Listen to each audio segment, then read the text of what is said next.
अस्सलाम वालेकुम ख़वातीन और हज़रात, मैं आपकी बहन आपकी बेटी मैमूना नाज़। ख़वातीन और हज़रात, डियर स्टूडेंट्स, डियर ऑडियंस, जैसा कि आप सब लोगों के इल्म में है कि मैंने क्लास 6 की मैथ की किताब को सिखाने का एक सिलसिला शुरू कर रखा है।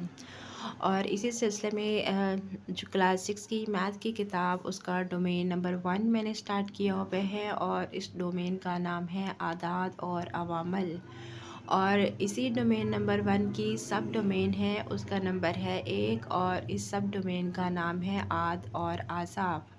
ख़वातीन हज़रात, डियर ऑडियंस, डियर स्टूडेंट्स, मैंने ये सब डोमेन की मशक नंबर 1.2 का आगाज़ किया हुआ है।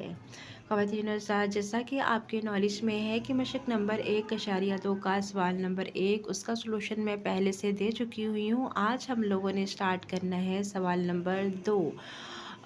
सवाल नंबर 2 जो है वो मैं आपके सामने एक दफ़ा पढ़ देती हूँ। तो सवाल नंबर 2 ये है कि दर्ज झैल तोसी शक्ल को कुव्वत नमा में लिखें। दर्ज झैल तोसी शक्ल को कुव्वत नमा में लिखें। ख़वातीन और हज़रात, डियर स्टूडेंट्स, जैसा कि मैंने आपके साथ शेयर किया था कि जब तक हमें सवाल की समझ नहीं आती तब तक हम उसका जवाब नहीं दे सकते। अब यहाँ पे ये लिखा हुआ है कि दर्ज झैल तोसी शक्ल को कुव्वत नमा में लिखें। दर्ज झैल का मतलब होता है जो नीचे लिखा हुआ है, और तोसी शक्ल का मतलब है कि वो ऐसी शक्ल में लिखा हुआ है कि उसका फैलाव ज़्यादा है, उसकी वसअत ज़्यादा है। और उसके बाद फिर आगे लिखा हुआ है कि दरअसल तो उसी शक्ल को कुव्वत नमा में लिखें। कुव्वत नमा में लिखने से मुराद ये है कि जो असल में उसकी ताकत है उस ताकत के हिसाब से लिख दें। तो यहाँ पे हम लोग सवाल नंबर 2 का जो जुज़ नंबर 1 है उसको मैं आपके सामने पढ़ती हूँ और देन उसका जवाब जो है, जो उसका सलूशन है, वो मैं आपके साथ भी शेयर करती हूँ। यहाँ पे सवाल नंबर 2 का जुज़ नंबर 1 है, उसमें ये लिखा हुआ है 5, फिर उसके बाद ज़रब, फिर 5, फिर ज़रब, फिर 5, फिर ज़रब, फिर 5, उसके बाद फिर ज़रब और फिर 7 लिखा हुआ है। शायद इसी को कहा जा रहा है कि तोसी शक्ल को कुव्वत नमा में लिखें।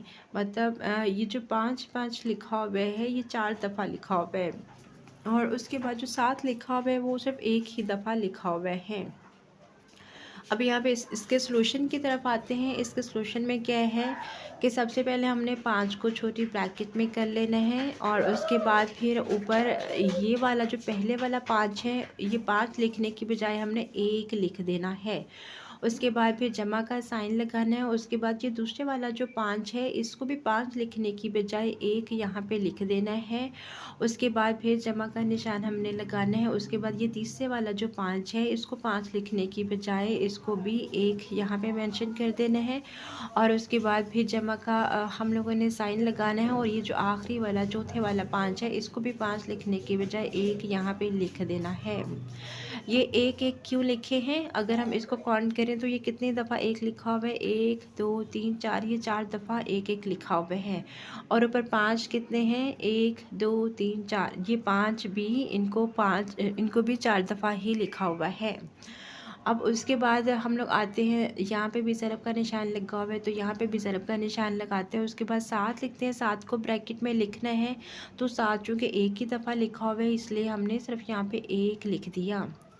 अब अगली इसके सलूशन की तरफ आते हैं। यहाँ पे हमने जो 5 लिखा था ब्रैकेट में उसको 5 ही लिखा रहने देते हैं, और ये जो ऊपर हम लोगों ने एक-एक करके इसको लिखा था उसको आपस में जमा करके तो जितने टोटल बनते हैं वो हम लोग यहाँ पे लिख देते हैं। 1, 2, 3, 4, 4 इसके टोटल बने हैं तो 4 को हम लोग यहाँ पे मेंशन कर देते हैं।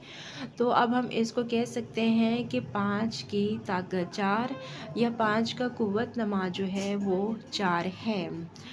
ख़वातीन हज़रात, जैसा कि अब आप लोगों ने यहाँ पे देखा कि यहाँ पे 5 को 4 दफ़ा लिखा हुआ था, तो ये थोड़ा सा इसको फैला के लिखा हुआ था, और इसकी तोसी वाली जो शक्ल है उसमें लिखा हुआ था, अब इसको हम लोगों ने इसकी कुव्वत नमा वाली शक्ल में लिख दिया है।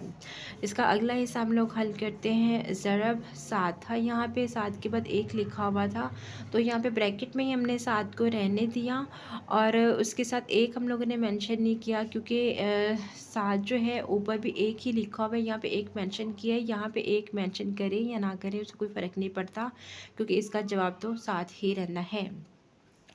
ख़वातीन हज़रात, डियर स्टूडेंट्स, अब यहाँ पे मैंने आपके साथ शेयर किया कि 5 को ब्रैकेट में लिखा हुआ है, तो यहाँ पे ब्रैकेट में लिखने से मुराद ये है कि अगर 5 को ब्रैकेट में लिखा हुआ है तो इसका मतलब ये है कि इसको आपस में ज़रब दी जा सकती है।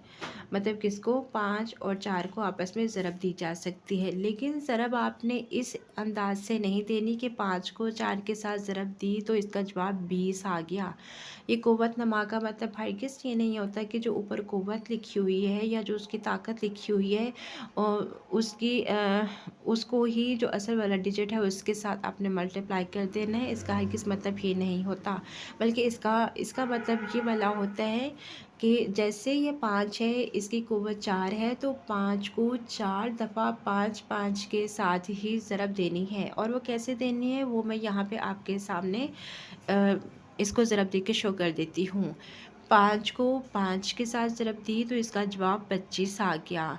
ये 2 5 हो गए, मतलब ये पहले वाला 5 हो गया, ये 2 वाला 5 हो गया, मतलब ये 2 दफ़ा 5 हो गया। अब तीसरी दफ़ा जो 5 के साथ ज़रब देनी है वो इसके जवाब के साथ ज़रब देनी है। 25 को 5 के साथ ज़रब दिया तो इसका जवाब 125 आ गया। ये आप लोगों ने देखा कि हमने ये 5 को 3 दफ़ा आपस में मल्टीप्लाई कर लिए हैं और वहाँ तक इसका जो जवाब आया है वो 125 आया है। अब 125 को एक दफ़ा फिर 5 के साथ ज़रब देनी है तो इसका जवाब आएगा 625। ख़वातीन और हज़रात, डियर स्टूडेंट्स, अब आप लोगों ने देख लिया कि 5 की ताकत जो 4 था उसको आपस में ज़रब देने से इसका जो लास्ट पे जवाब आता है वो आता है 625। इसी तरीके से हम इसको आपस में ज़रब दे सकते हैं। और उसके बाद 7 है, 7 की ताकत 1 है, तो 7 को हम लोग 1 के साथ ही ज़रब दे सकते हैं, क्योंकि इसकी ताकत ही 1 है। बल्कि 7 को 1 के साथ भी ज़रब देने की ज़रूरत नहीं है, क्योंकि इसकी ताकत है ही 1। तो अब सवाल नंबर 2 का अगला जुज़ हम लोग करते हैं। अगला इसका जुज़ है 2 ज़रब 2 ज़रब 5 ज़रब 5 फिर ज़रब 5 फिर ज़रब 5, उसके बाद फिर ज़रब 7 फिर ज़रब 7 फिर ज़रब 7। अब ये वाली शक्ल जो है ये इसकी तोसी वाली शक्ल है। अब इसको हमने कुव्वत नमा वाली शक्ल में लेके आना है। तो सबसे पहले हम लोग काउंट कर लेते हैं कि 2 कितनी दफ़ा लिखा हुआ है? 2 दफ़ा ही लिखा हुआ है। 5 कितनी दफ़ा लिखा हुआ है? 5 4 दफ़ा लिखा हुआ है। 7 कितनी दफ़ा लिखा हुआ है? 7 3 दफ़ा लिखा हुआ है। अब आप लोगों के लिए जवाब निकालना इसका थोड़ा आसान हो जाएगा। सबसे पहले 2 को हम लोगों ने लिखना है, इसको 2 को हम लोगों ने लिखना है ब्रैकेट में। उसके बाद फिर ये वाला जो 2 लिखा हुआ है उसके बजाय हमने यहाँ पे 1 लिखना है, फिर जमा का निशान लगाना है, फिर इसके हिस्से का भी 1 लिखना है। तो यहाँ पे ये 1 जमा 1 को मिला के 2 बन जाएगा। 5 है तो 5 का सेम ऊपर वाला तरीका ही ये इसका करना है, आप उसको रिपीट कर सकते हैं। और उसके बाद आगे 7 है तो 7 का भी हमने ऐसे ही सलूशन निकालना है। 7 को हम लोगों ने ब्रैकेट में लिखना है। ये पहले वाला जो 7 है इसकी बजाय 7 लिखने की बजाय हमने 1 लिख देना है, फिर जमा का साइन, फिर 7, उसकी बजाय फिर हमने 1 लिख देना है, फिर जमा का निशान। फिर ये तीसरे वाला जो 7 है यहाँ पे भी हमने 1 ही लिख देना है।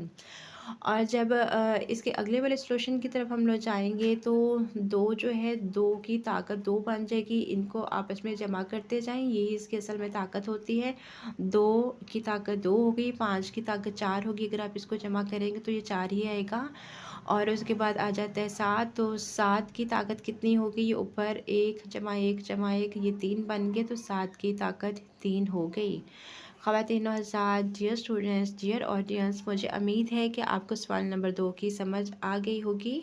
और अगर आपको किसी भी किस्म की कोई समझ नहीं आई तो आप मेरे से पूछ सकते हैं और आप अपनी आरा जो है अ, इस सवाल को समझाने के हवाले से आप मुझे कमेंट बॉक्स में अपनी आरा से आगाह कर सकते हैं। अब मैं आपसे इजाज़त चाहती हूँ, अपनी दुआओं में मुझे याद रखिएगा और मैथ सीखते रहिएगा और आगे भी किसी को सिखाने का ज़रिया बनेगा। अल्लाह हाफ़िज़।